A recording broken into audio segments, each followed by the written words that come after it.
උතුම් යශෝදරා මහරහත් තෙරණින් වහන්සේගේ මේ ප්‍රබල සත්‍යක්‍රියාවට සවන් දෙන්න.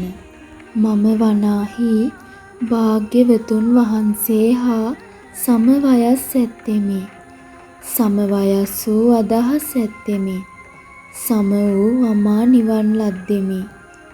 අනු වූ රූප ශ්‍රී හා 이르දි බල ඇත්තෙමි. එය මේ මහ පොළව සාක්ෂි දරන්නේය. ඒ සත්‍යානුභාව බලයෙන් ඔබේ සියලු ප්‍රාර්ථනා සඵල වේවා.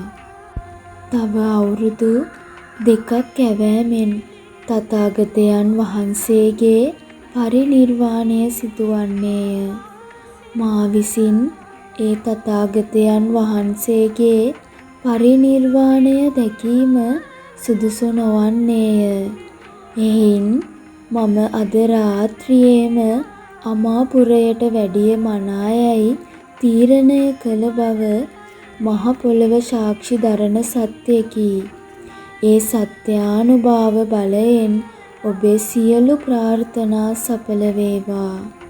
සසරේ බොහෝ කාලයක් මම සෙවණැල්ලසේ ගෞතම බුදු පියාණන් වහන්සේ කැටිවම ආවෙමි. ඒ හැම කල්හිම උන්වහන්සේට ඉතා පක්ෂපාතීව ආවෙමි. එය මේ මහ පොළව සාක්ෂි දරන්නේය. ඒ සත්‍යානුභාව බලයෙන් ඔබේ සියලු ප්‍රාර්ථනා සඵල වේවා. පරිනිර්වාණයට අවසර ගැනීමට බුදුරජාණන් වහන්සේ මුණ ගැසී ස්ත්‍රියක් ලෙසින් මා අතින් මේ භවයේ හෝ සසරේ පෙර භවයකදී හෝ උන්වහන්සේට වරදක් සිදු වුණා නම් සමාවන ලෙස සමාව අයද සිටියෙමි. එය මේ මහ පොළව සාක්ෂි දරන්නේය. ඒ සත්‍යානුභාව බලයෙන් ඔබේ සියලු ප්‍රාර්ථනා සඵල වේවා.